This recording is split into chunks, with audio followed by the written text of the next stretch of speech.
आराध्या बचपन से ही अनाथ थी। वो भगवान शिव के मंदिर में ही पली बड़ी थी और भगवान शिव को ही सब कुछ मानती थी। जब से वो होश संभाली थी, भगवान शिव के मंदिर में ही वो रहती थी, क्योंकि उसके माता पिता के गुजर जाने के बाद उसके चाचा और चाची उसे मंदिर में ही फेंक कर चले गए थे। उसका कोई ख्याल नहीं रखता था। वो भगवान की कृपा से मंदिर में ही पलती थी। वो मंदिर में ही रहती थी। धीरे धीरे बड़ी होती गई। गांव वाले के ताना मारने की वजह से उसके चाचा और चाची एक रिश्ता देकर उसके विवाह करवा दिए। आराध्या जब अपने ससुराल गई तो अपनी बहू होने का धर्म बहुत अच्छे से निभा रही थी, पर उसके सास और ससुर और उसके ननद बहुत दुष्ट थे। आराध्या पे बहुत जुल्म करते थे। आराध्या फिर भी सब कुछ सहती थी। कुछ दिन बीतते गए। आराध्या के पति भी शराबी था। शाम के समय जब शराब पी के आता तो आराध्या को बहुत पीटता था। आराध्या किसी से कुछ नहीं कहती, क्योंकि इस दुनिया में उसका कोई है ही नहीं जो किसी से कहे। वो सिर्फ भगवान को मानती थी, सारी बातें भगवान को ही बताती थी। उसके घर के पास ही भगवान शिव के मंदिर था। उसी मंदिर में वो जाया करती थी और पूजा पाठ करती थी, पर उसके ससुराल वाले पूजा पाठ पे विश्वास नहीं रखते थे। ना ही वो किसी भगवान को मानते थे, ना ही भगवान की तस्वीर रखते थे। आराध्या के पूजा करने से उसके घर वालों को बहुत नफरत था। उसके घर वाले नहीं चाहते थे मेरे घर में कोई पूजा पाठ करे, कोई नियमों का पालन करे। आराध्या बचपन से ही भगवान शिव की पूजा करती थी, इसीलिए बिन पूजा किए उसे रहा नहीं जाता था। वो कैसे न कैसे करके भगवान शिव की पूजा कर ही लेती थी। उसके सास और ननद आराध्या पे जुल्म करना स्टार्ट कर दिए। कभी आराध्या के मुंह जला देते, कभी खाना नहीं देते, कभी उसके ननद उस पे गर्म पानी डाल देती। आराध्या रोती थी और भगवान शिव से कहती थी कि हे भगवान, ये मेरी कैसी किस्मत है। बचपन में माँ बाप को छीन लिया, अब बड़े होकर ससुराल आए तो यहाँ भी मुझे चैन से रहने नहीं देते हो। आखिर मेरा कसूर ही क्या है भगवान। ऐसे ही आराध्या की जिंदगी चल रही थी। फिर आराध्या गर्भवती हो जाती है। गर्भवती होने पर भी उसके सास और ननद उसे चैन से नहीं रहने देते। 2-2 दिन तक खाना नहीं देते थे। बस इसका यही कारण था कि आराध्या भगवान शिव की पूजा करती थी। फिर भी आराध्या भगवान शिव के मंदिर में जाती थी और जो प्रसादी वहां पे चढ़ा के कुछ लोग जाते थे वही खा के वो रहती थी। आराध्या के ये सब चीजों का आदत पड़ गया था, क्योंकि वो बचपन से भगवान शिव के प्रसाद खाकर ही पली बड़ी थी, इसीलिए उसे भूख का उतना एहसास नहीं होता था। एक दिन उसका पति बहुत शराब पी कर आया और उसके सास और ननद उसके पति को बहुत जैसे तैसे कान भर दिए। कहते कि कोई घर के काम नहीं करती है, बस दिन भर भगवान मंदिर में जाके बैठी रहती है, इसे तो कुछ है नहीं। भगवान शिव की पूजा में रहती है, लगता है कि भगवान शिव इसे भर देंगे। अब देखो घर में सारा काम पड़ा है, घर में अभी तक खाना नहीं पका है, मैं क्या करूं। उसका पति भी आराध्या पे चिल्लाने लगता है, उससे बहुत पीटता है। उस दिन तो उन लोग हद ही पार कर दिए थे। आराध्या को उसी मंदिर में ले जाते हैं और हाथ पैर बांध के अब मिर्च की गुड़ी उसे खिलाते हैं। आराध्या बहुत चीखती है, फिर भी उसके सास ससुर नहीं मानते हैं। आराध्या को मिर्च की गुड़ी खिलाकर उसे वहां छछनने के लिए छोड़ देते हैं। रात भर आराध्या वहीं रहती है। सुबह होता है तब उसके हाथ पैर खोल के उन लोगों ने उसे काम करने के लिए ले आते हैं। आराध्या चुपचाप सभी काम करके फिर वो नहा धोआ के भगवान शिव की पूजा करने चली जाती है।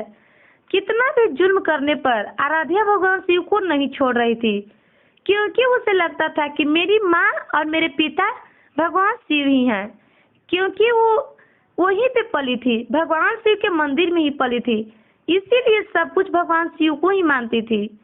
वो तो अपने माँ बाप को देखी नहीं थी, उसे याद भी नहीं था कि मेरे माँ बाप कैसे हैं, क्योंकि वो जब जन्म ली थी 1 महीने की थी तभी उसके माता पिता एक एक्सीडेंट में मर गए थे।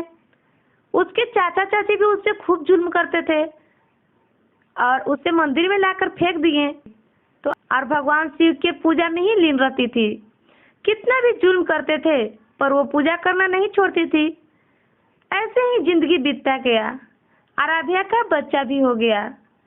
आराध्या के एक लड़की हुआ। इससे उसके परिवार वाले ने उसे और सताने लगे। अब कहें कि एक और बोझ डाल दी, इसे तो लड़की हो गया, अब हमें तिलक दहेज देना पड़ेगा। उसकी ननद ने उस लड़की को जान से मारने की कोशिश की। आराध्या सोची इन लोग तो मेरी बेटी को मार ही डालेंगे।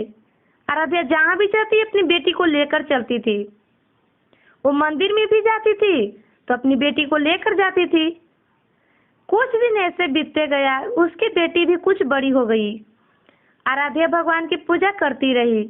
उसके सास ननद उसके पति उससे जुल्म करते रहे। आराध्या के संसार में कोई नहीं था जो आराध्या इस घर को छोड़कर जा भी सके। जितना भी कष्ट होते थे आराध्या भगवान शिव के पास ही जाकर बोलती थी, भगवान शिव से ही कहती थी, पर कोई असर नहीं होता था। भगवान शिव भी उस पर दया शायद नहीं बरसाते थे। एक दिन हुआ कि उसके सास ननद और उसके पति मिलकर आराध्या को रात को तकिए से मुंह दबाकर उसे मार दिए। उसे मारकर मंदिर के पीछे ले जाकर दबा दिए एक गड्ढे में। आप कहें कि देखते हैं अब भगवान तुम्हें जिंदा कैसे करते हैं, तुम यहीं से भगवान की पूजा करती रहना। अब घर आ जाते हैं। फिर भगवान शिव वहां पर प्रकट हुए और आराध्या पे कृपा बरसाएं। आराध्या को उस गड्ढे से निकाले, उसे जिंदा किए। आराध्या जब होश में आई तो देखी कि मेरे पास तो भगवान शिव बैठे हैं। आराध्या भगवान शिव को चरण पकड़कर रोने लगी। भगवान शिव उसे गले लगाते हैं और कहते हैं, बेटा तुम क्यों रो रही हो, हम तुम्हारे साथ हैं। तुम ये कैसे सोच ली हम तुम्हारी रक्षा करने नहीं आएंगे? इन पापियों को तो सजा मिल के ही रहेगा जो हमारी बेटी को कष्ट पहुंचाया है। तब आराध्या कहती है, हे भोलेनाथ, मैं तो बचपन से ही आपके मंदिर में पाई हूँ। मुझे तो ये भी पता नहीं कि मेरे माता पिता कौन है। आप तो मेरे माता पिता को भी छीन लिए। फिर मेरी क्या कसूर है जो मुझे इतनी बड़ी सजा दे रहे हैं? मुझे इस दुष्ट के हवाले कर दिए। मुझे इन लोगों ने बहुत सताया है, मुझे जान से मार दिए। तब भगवान शिव कहते हैं, बेटा अब तुम पे कोई जुल्म नहीं करेगा क्योंकि हम तुम्हारे पास हैं, हम तुम्हारी रक्षा करने आ गए हैं। तभी आराध्या ठीक हो जाती है और भगवान शिव उसी मंदिर में चल जाते हैं और फिर से मूर्ति बन जाते हैं। आराध्या जब अपनी बेटी के पास जाती है तो उसके सास और ननद देखकर उसे चौंक जाते हैं। उन लोगों ने कहते हैं, इसे जिंदा कैसे छोड़ दिया, ये जिंदा कैसे घुर गई? बेटा माँ को कोसता है, माँ बेटी को कोसती है, तीनों आपस में ही झगड़ने लगते हैं। कहते हैं इसे अच्छा से मुआया नहीं होगा, ये निकल कर आ गई। फिर उन लोगों ने आराध्या को पकड़ के एक रस्सी से बांध देते हैं और बांध के वहीं पे मट्टी के तेल छिड़क के आराध्या में आग लगा देते हैं। आराध्या चीखने लगती है।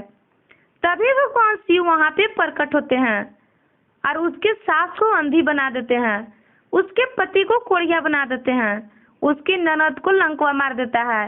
वो लंगड़ी हो जाती है, ना तो बोल पाती है ना तो चल पाती है। अब आराध्या को भगवान शिव ठीक करते हैं।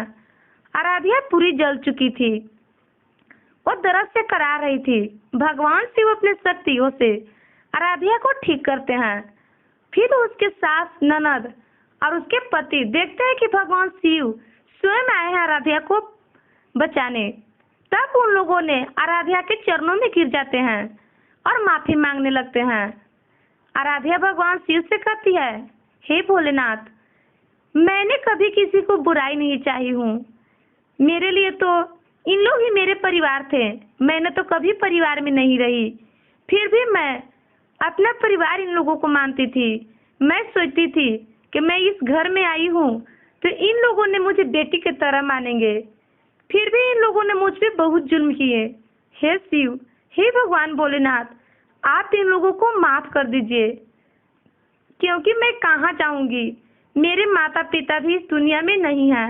मेरी एक बेटी है, ये बेसहारा हो जाएगी, बिना बाप की औलाद हो जाएगी। भगवान शिव तो बहुत क्रोधित थे, वो तो माफ करने के मूड में नहीं थे। आराध्या की इतनी रिक्वेस्ट करने पर भगवान शिव उन लोगों को माफ कर देते हैं, क्योंकि भगवान भोलेनाथ तो देवों के देव महादेव हैं, वो तो भोलेनाथ हैं। आराध्या कहती है कि ये दुष्ट, तुम लोगों को माफी मांगना ही है तो भगवान शिव से मांगो। अभी भी तो तुम लोग भगवान को मानो कि भगवान इस संसार में हैं। उन लोगों ने भगवान शिव के चरण में गिर जाते हैं और गिड़गिड़ाने लगते हैं।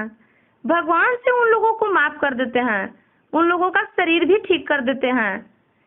अब भगवान शिव उन लोगों से कहते हैं, अगर मेरे आराध्या को कुछ भी दिक्कत हुआ मैं फिर से आऊंगा, क्योंकि आराध्या मेरी बेटी है। फिर उन लोगों ने आराध्या को अच्छे से रखने लगते हैं, सभी परिवार खुशी से रहने लगते हैं। अब आराध्या की जिंदगी में कोई कष्ट नहीं थी। दोस्तों, अगर आप लोगों की यह कहानी अच्छी लगी तो हमारे चैनल को सब्सक्राइब करें। वीडियो पसंद आए तो वीडियो को लाइक, कमेंट, शेयर करें और कमेंट में हर हर महादेव जरूर लिखें।